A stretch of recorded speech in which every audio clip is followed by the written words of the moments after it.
며칠 전에 미국 투어 챔피언십 골프 대회가 있었는데 1등 한 선수 상금이 얼마인지 아세요?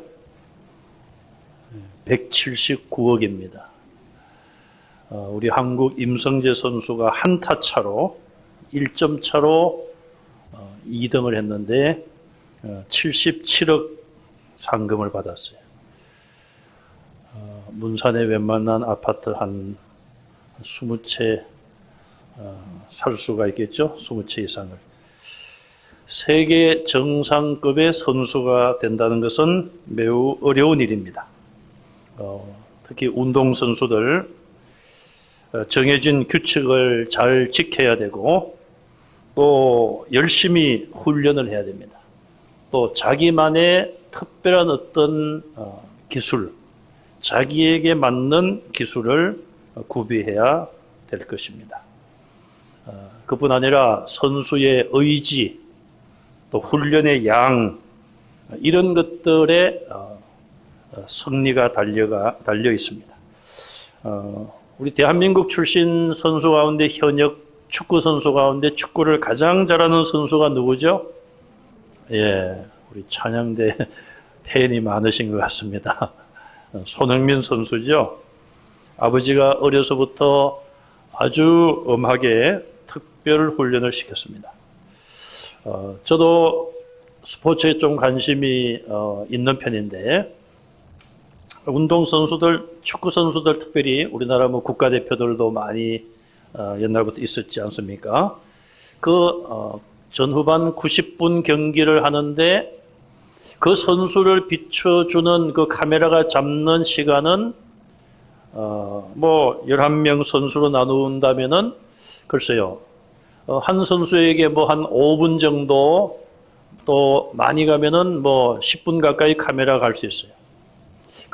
짧으면 3분, 길면 10분인데 그 카메라가 잡아주는 그 장면 가운데서도 우리가 볼 때에 저 사람은 참 인격이 되어 있구나.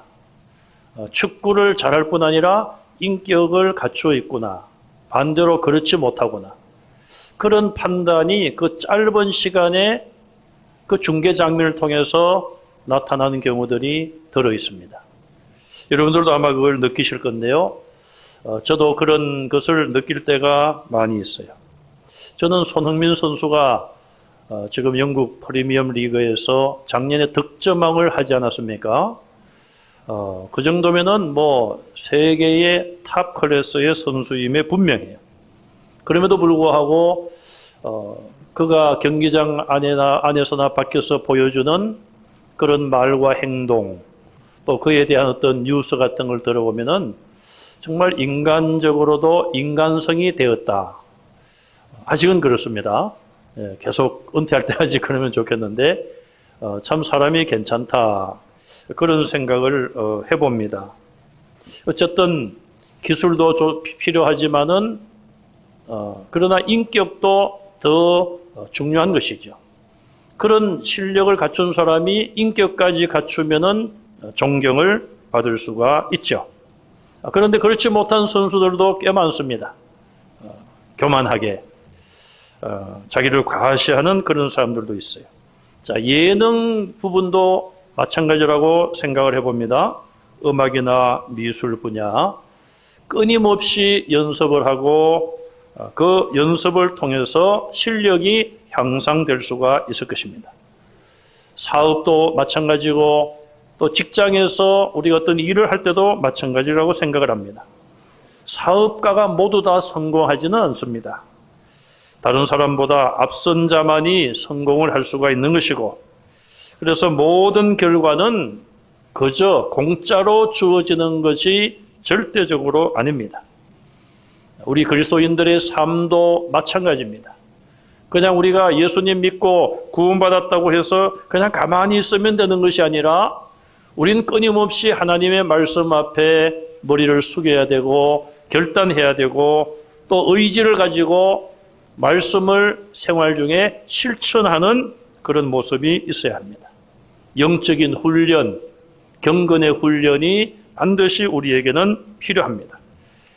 디모데후서 2장에서 사도 바울은 디모데에게 그리스도인들이 성경을 잘 이해하고 또 실천하는 일에 헌신해야 된다. 전도자로서 헌신해야 된다. 그것을 디모데에게 권면하고 있습니다.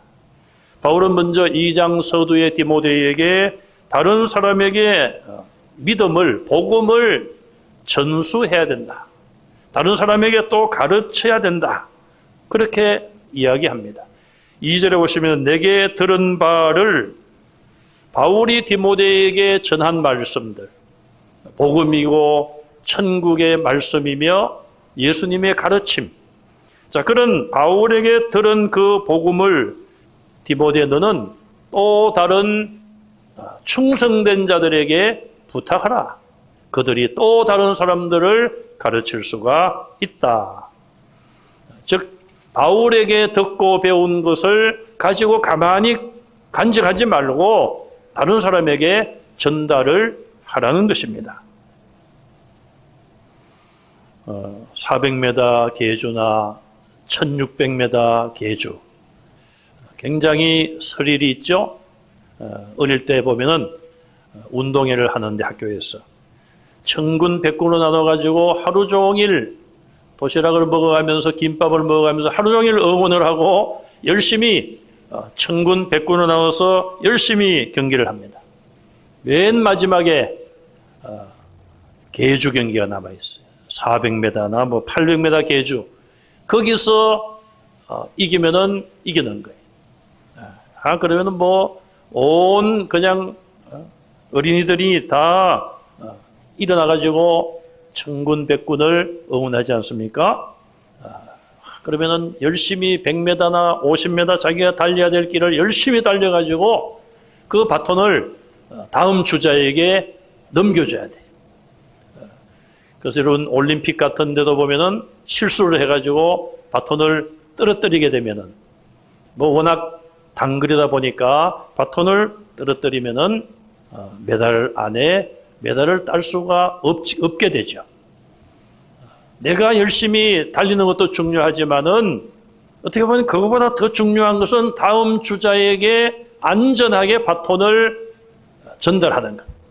나는 전달을 하고 다음 주자는 그 바톤을 잘 받아가지고 또 열심히 뛰어야 되는 것이죠.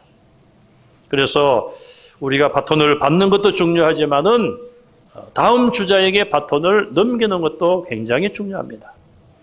우리나라는 약 137년 전에 정식적으로 개신교 선교사님들이 우리나라 인천항에 들어왔습니다.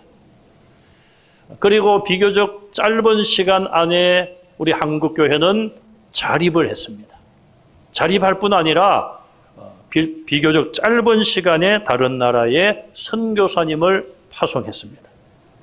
복음을 받았기 때문에 복음이 필요한 나라에 선교사님들을 보낸 것입니다. 우리나라가 6.25 전쟁이 마치고 나서 정말 구호물자라고 그러죠. 외국의 선진국들로부터 그런 도움을 많이 받았어요. 도움을 받은 나라가 자립을 하고 다른 나라를 돕는 경우는 세계 역사상 거의 없다고 합니다. 그런데 우리나라는 그 일을 지금 열심히 하고 있습니다. 또 영적으로도 마찬가지입니다. 영의 양식, 복음을 전해받은 우리 대한민국은 이제 벌써 오래전부터 선교사님들을 세계 만국에 파송을 하고 있습니다. 우리가 받은 복음을 전하는 것이죠. 사랑의 빚을 갚는 것이라 그렇게 말할 수가 있습니다. 디모데가 복음 전하라는 부탁을 그가 받았는데 그에게 먼저 필요한 것은 1절에 바울은 이렇게 말씀을 하죠. 그리스도 예수 안에 있는 은혜 가운데서 강해야 된다. 바울은 자기 자신이 연약하다는 것을 기록한 성경에 많이 밝히고 있습니다. 그러면서 내가 약할 때에 강함이니라. 역설적인 그런 이야기를 말해야 합니다. 그런데 이 디모데에게는 너는 강해야 된다. 그렇게 이야기를 하고 있는 것이죠. 그런데 그 강함은 디모데 자신에게 있는 것이 아니라 바울처럼 예수 그리스도 안에 있는 것이고 하나님의 은혜 안에 강해질 수가 있다고 말합니다. 바울 자기 자신도 연약함을 깨달았습니다. 디모데에게 네가 강해야 된다 이 말도 네가 네 스스로 강해질 수 있다는 말이 아니라 바울처럼 그가 하나님의 은혜 가운데 있을 때에 강해지며 또한 예수 그리스도를 떠나지 않고 예수 안에 있을 때에 강해진다는 것을 말하고 있습니다. 바울은 하나님의 은혜가 우리를 구원할 뿐만 아니라 우리가 하나님의 말씀에 신실하게 순종할 수 있는 그런 능력을 주신다는 것을 그가 깨달았습니다. 그래서 그 깨달음을 디모데에게 가르치고 있습니다. 제자들은 스승의 영향을 절대적으로 받을 수밖에 없어요.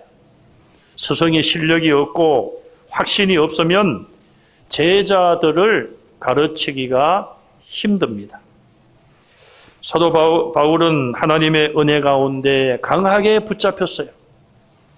그래서 그의 제자 디모데도 너도 하나님의 은혜 가운데서 강해져야 된다고 말하고 있습니다. 우리는 다 연약하고 부족합니다. 우리의 대적 사탄은 우리보다 훨씬 강합니다. 그러나 우리가 하나님의 은혜를 의지하면 예수 그리스도 안에 있으면 십자가를 붙들고 있으면 어떤 사탄의 공격과 시험도 물리치고 승리할 줄로 믿습니다. 거짓 교사들은 사람들을 미혹하게 했습니다. 자기들이 무슨 특별한 계시를 받은 것처럼 무슨 비밀을 간직하고 있는 것처럼 거짓말을 했습니다. 여러분 이단들도 보시면은 어떻게 합니까? 이단들은 처음부터 모든 것을 말하지 않아요. 처음부터 우리는 이단이다, 누가 교주다, 우리는 예수 그리스도를 믿음으로 구원받는 것을 거부하고 우리 교주를 믿는다. 이런 말을 처음부터 하지 않습니다. 뭔가는 비밀스러운 것이 있다는 것을 암시하면서 거기까지 사람들을 이끌고 갑니다. 그래서 사람들은 이게 뭘까? 굉장히 궁금해하며 어떤 영적인 호기심을 가지면서 그들을 따라가는 것이죠. 그리고 그들이 이제 어느 정도 때가 되었다 싶으면은 자기들의 정체를 드러냅니다. 여러분, 예수 그리스도 외에 사람이 어떤 종교를 만들고 교리를 만들고 자기가 예수 대신 재림 예수라고 말하고 자기가 하나님 자리에 앉는 그것이 어떻게 비밀스러운 계시입니까? 인간이 만든 거짓된 가르침이죠. 바울 당시에도 그런 거짓 교사들이 있었어요. 그러나 사도 바울은 처음부터 모든 것을 공개적으로 다 가르쳤고 바울의 가르침은 모든 성경과 일치했으며 또 다른 사도들로부터 공인을 받은 그런 가르침이었습니다. 고린도전서 11장 23절에 바울은 내가 너희에게 전한 것은 주께 받은 것이니 그랬어요. 예수님께로부터 받은 정통한 가르침을 가르치고 전했음을 이야기하고 있습니다. 바울은 많은 증인들 앞에 공개적으로 자기가 받은 복음과 말씀, 깨달음을 그대로 전한 그런 사람이었습니다. 디모데도 바울처럼 그렇게 일하라고 권면을 하고 있습니다. 그래서 충성된 사람들에게 부탁을 하라. 자, 충성된 사람은 복음을 받으면 그것을 첫째로 자기가 잘 간직합니다. 그리고 그 복음을 믿고 또 그 복음 안에 살려고 말씀대로 살려고 노력을 하고 더 나아가서는 그 복음을 다른 사람에게 가르치는 것이죠. 이런 과정이 지난 기독교 약 2000년 역사 동안 계속 이어져 왔습니다. 한때는 핍박을 받고 로마 황제들의 10대 박해를 통하여 기독교가 사라질 것처럼 그런 위기를 만난 적도 있었습니다. 그러나 외부의 어떤 박해 속에서도 박해를 받으면서도 우리 교회는 사라지지 않고 지금까지 존재해 왔습니다. 계속하여 다음 세대에게, 다른 사람들에게 복음을 계속 전달을 한 것이죠. 그러므로 오늘 저와 여러분들은 충성된 교사로서, 충성된 전도자로서의 삶을 이어가야 됩니다. 디모데만 이런 일을 하는 것이 아니라 디모데에게 가르침을 받은 자들이 또 다른 사람에게 복음을 전하는 것이죠.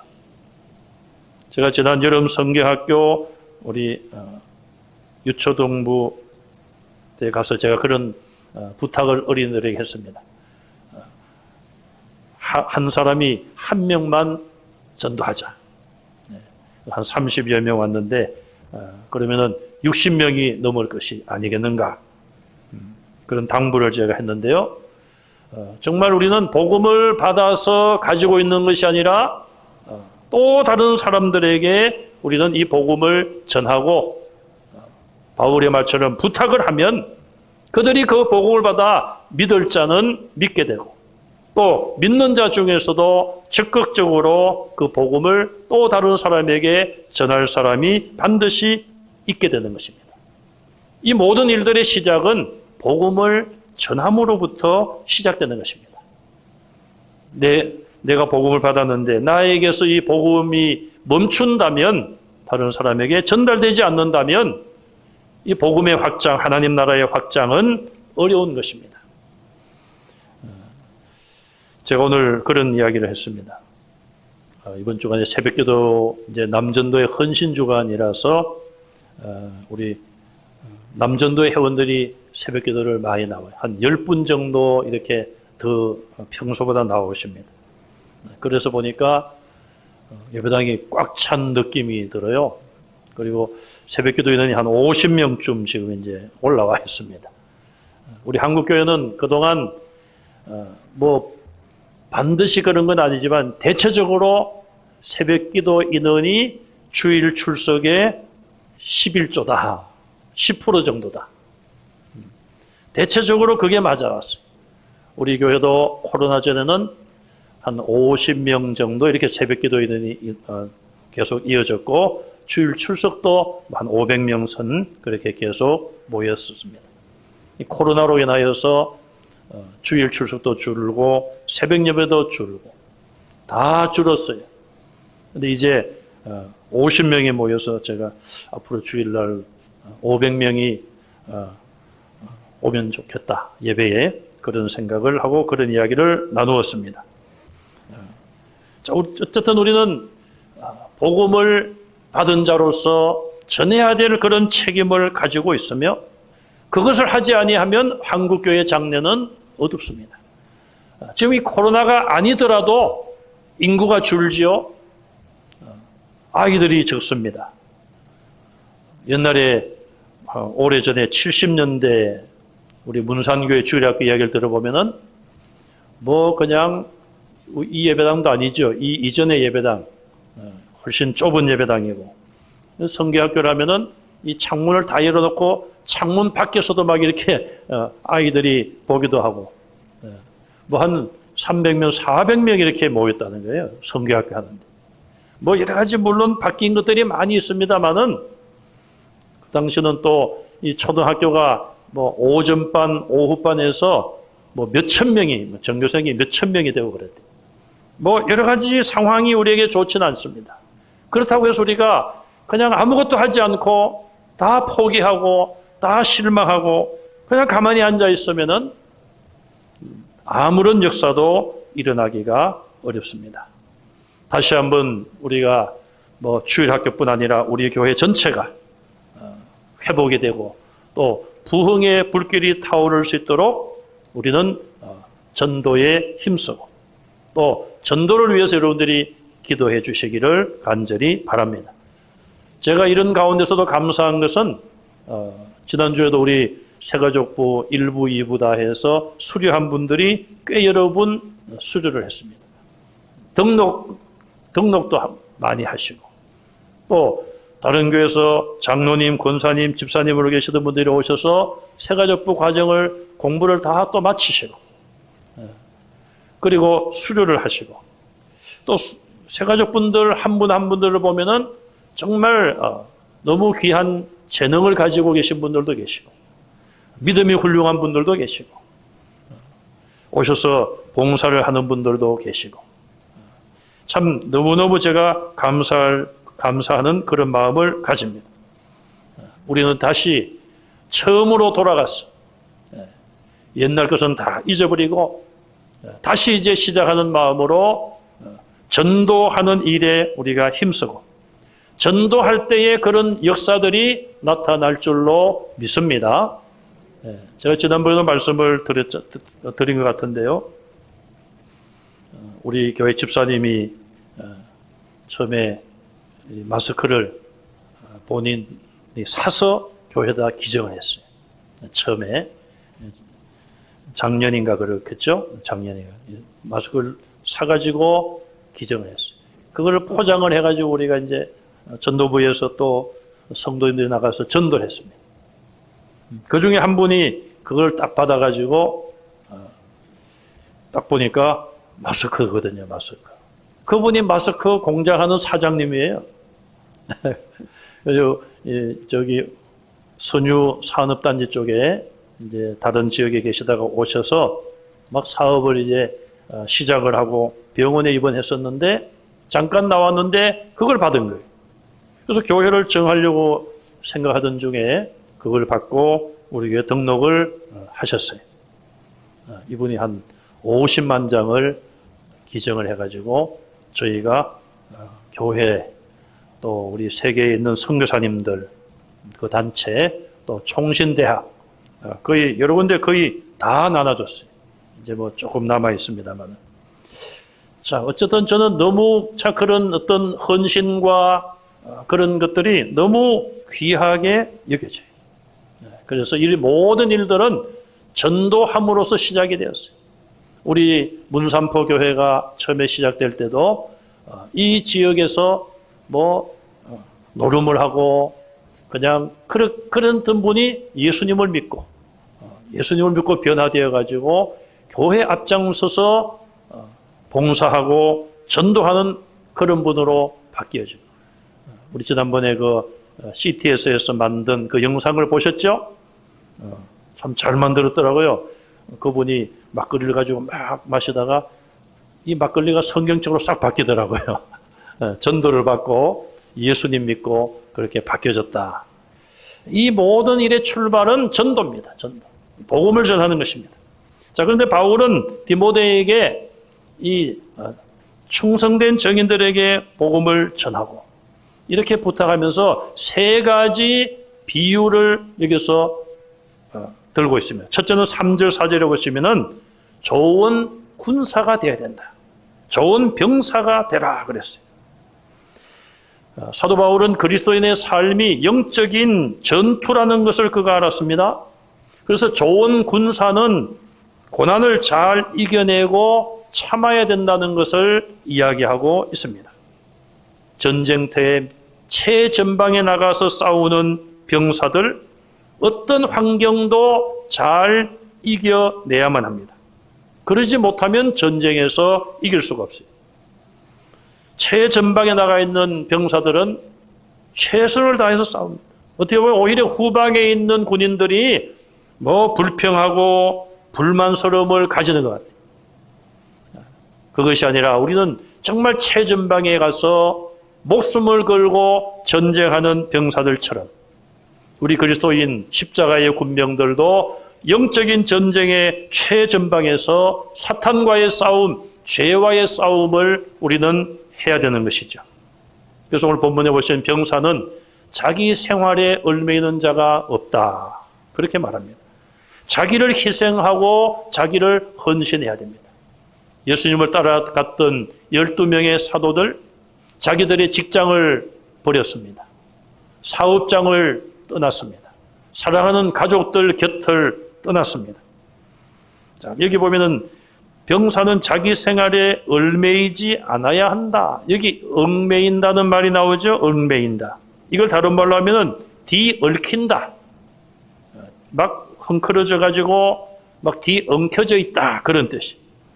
양이 털이 있지 않습니까? 이 양의 털이 가시에 딱 걸려가지고 오도 가도 못하는 엉켜져 있는 상태, 그런 상태를 말하고 있습니다. 그리스도인이 예수님을 떠나게 되면 모든 일이 얽히고 마는 것입니다. 우리가 그런 경험 해보지 않았습니까? 내가 영적인 평안함이 없으면, 믿음 생활, 교회 생활의 평안함이 없으면 모든 일들이 불안하고 안 되는 것이죠. 그것이 정상인 것입니다. 바울 당시에 로마 군사들은 세계 최고의 병사들이었습니다. 자, 군인들이 정복할 땅을 정복했습니다. 어떤 땅을 정복했어요? 그런데 만약에 군인들이 부동산을 구입을 하거나 사업을 어떻게 할까 그런 구상을 하는 군사들이 있다면 전쟁에서 이길 수 없습니다. 그들은 오직 전쟁에서 지휘관들의 명령에 의해서 생명을 걸고 싸워야 합니다. 열심히 훈련을 해야 되고요. 또 초소를 잘 지키고 또 작전을 잘 수행해야 됩니다. 그러기 위해서는 자기 생업에 얽매이는 자가 하나도 없어야 됩니다. 오직 전쟁에만 집중해야 되는 것이죠. 우리는 마귀와 사탄과의 싸움을 해야 됩니다. 우리가 한눈을 팔거나 하나님의 은혜를 붙잡지 않으면 우리는 패배할 수밖에 없습니다. 십자가의 군사로 나를 불러주신 하나님을 기쁘시게 하는 십자가 군병들이 다 되시기를 바랍니다. 두 번째 비유는 좋은 선수가 되라, 그렇게 말합니다. 경기장에서 경기하는 자가 법대로 경기하지 아니하면 승리의 관을 얻을 수가 없습니다. 운동선수는 정직해야 돼요. 제가 서두에서 운동선수들의 인격을 제가 말씀을 드렸습니다. 가만히 보시면은 인격이 따르지 아니하는 기술만 훌륭한 선수들은 오래 가지를 못합니다. 자, 이 운동선수가 인격적으로도 훌륭해야 되고 특별히 부정 행위를 하면은 안 됩니다. 옛날에는 심판이 사람인지라 심판이 실수로 부정한 것을 놓칠 수도 있었어요. 그런데 이제는 어림도 없습니다. 경기가 땅 해서 시작을 하죠. 부정 출발을 하게 되면은 다시 출발을 시켜요. 두 번째 부정 출발을 하게 되면은 무조건 두 번째 부정 출발한 자들은 실격패를 해요. 자, 그리고 어떤 경기가 이제 총소리와 함께 시작이 되고 이제 몇 초 혹은 몇 분 후에 경기가 끝났습니다. 사람들이 볼 때 저 사람이 1등, 2등, 3등, 금메달, 은메달, 동메달이다 좋아하는데 그것으로 끝난 것이 아니에요. 요즘은 비디오로 판독을 합니다. 영상을 보고 세밀하게 누가 부정한 행위를 하지 않았는가 다 거쳐가지고 최종적으로 결정이 나와야지만 순위가 결정이 되는 것입니다. 그래서 부정행위를 했다든지 정직하지 못한 사람은 이제는 상을 받을 수 없는 그런 시스템이 되고 있는 것입니다. 우리가 법대로 하라는 말은 무엇일까요? 믿음의 법으로 해야 되는 것이고 저와 여러분들은 세상 법이 아닌 하나님의 법대로 해야 되는 것이죠. 하나님의 법은 성경의 법이요 예수님이 가르쳐 주신 사랑의 법이 가장 우선한 것입니다. 우리 인생이 끝나게 되면 두 가지가 우리를 기다리고 있습니다. 첫째는 우리의 인생이 끝나는 죽음의 순간이죠. 정말 우리는 죽음 앞에서 겸손하게 우리를 돌아볼 때에 잘못한 것이 없는지 또 그것이 지나고 나면 예수님 재림 때에 마지막으로 우리의 모든 삶이 드러나게 될 수가 있을 것입니다. 그러므로 우리는 그날이 오기 전에 하나님 앞에서 말씀대로 순종하고 법대로 살아가는, 하나님의 법대로 살아가는 영적인 선수들이 다 되시기를 간절히 바랍니다. 마지막 세 번째는 농부처럼 수고하라고 비유적으로 권면을 하고 있습니다. 농사 짓는 분들 얼마나 수고가 많습니까? 요즘같이 더울 때도 일찍 일어나셔서 덥기 전에 또 밭에 나가서 또 일을 하시죠. 씨를 뿌리고 풀을 뽑고 약을 치고 가뭄과 홍수, 태풍과도 싸워야 돼요. 그리스도인들의 섬김은 수고가 필요합니다. 그래서 바울은 농부의 비유를 하고 있습니다. 자, 이렇게 전도자에 대하여 세 가지 비유, 군사와 경주자, 농부, 그들처럼 행할 것을 바울은 권면하고 있습니다. 7절에 바울은 하나님께서 디모데에게 총명을 주셔서 이 세 가지 비유의 가르침을 잘 깨닫게 해달라고 소망을 하고 있습니다. 디모데는 아마도 성령의 도우심으로 이런 교훈의 가르침을 그가 잘 깨닫고 십자가의 군사로서, 영적인 경주자로서, 또 영적인 농부로서의 성공적인 목회와 또 영적인 삶을 그가 이루어냈을 것입니다. 저와 여러분들도 복음의 군사로서, 경주자로서, 농부로서 충성하시고 헌신하는, 그래서 충성스러운 일꾼으로 인정받으시기를 주님의 이름으로 축원합니다.